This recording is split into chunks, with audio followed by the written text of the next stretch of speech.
What makes this product photography workflow stand out? It can relight this image, which means applying the IC Light plugin used earlier. Under normal circumstances, when we go through IC Light once, some details of the object will be missing. Where's the difference? Perform high and low frequency separation in the final step, then blend the images. The font is very clear, and the lighting and shadows are accurate. Where is the flaw? That was the color bias I mentioned in the IC Light video earlier. The details of the main subjects in these two images are exactly the same, but this medical alcohol clearly doesn't match the color. It's already a huge improvement. This process comes from creator Andrea Biondi. Then let's look at what we can learn from this process.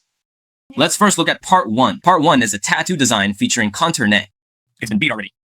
So the second part is a tattoo design with a contour line, which hasn't been bet. It's called the background generator. By using depth and sketch lines to constrain objects, it generates backgrounds and then removes the objects. After that, it creates an image mask mix. If we use the image mask mix node, it will appear multiple times later. So let's take a simple look. Image A is the picture we generated, image B is the object we extracted, and the mask image is the mask of that object. The final result is essentially placing the copper plate onto the background.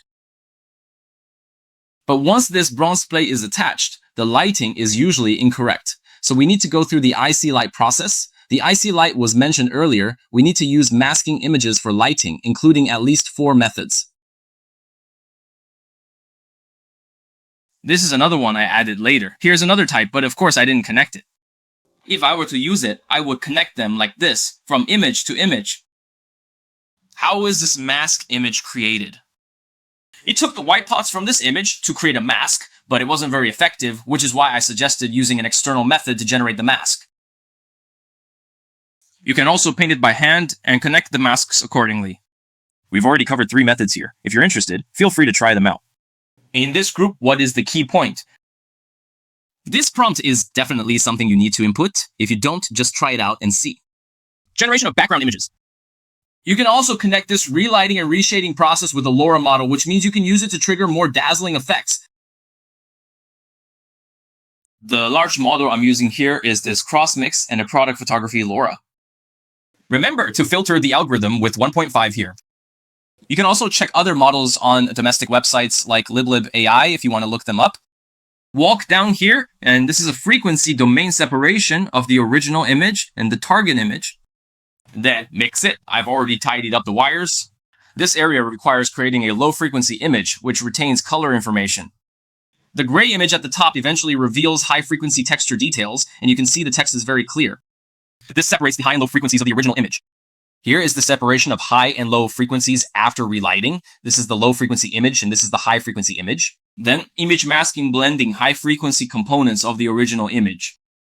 The mask from the original image, combined with the high frequency details of the target image, creates a mixed high frequency image, making the fine details clearly visible. Then mix it with the low frequency component of the target image, followed by adjusting the contrast. Navigate to RunningHub's AI or click the link in the introduction to register and receive 120 HB. Log in daily to get an additional 100 points. The corresponding AI workflow for the video. All AI applications that can be started with one click have been deployed online and are now available for online operation and testing.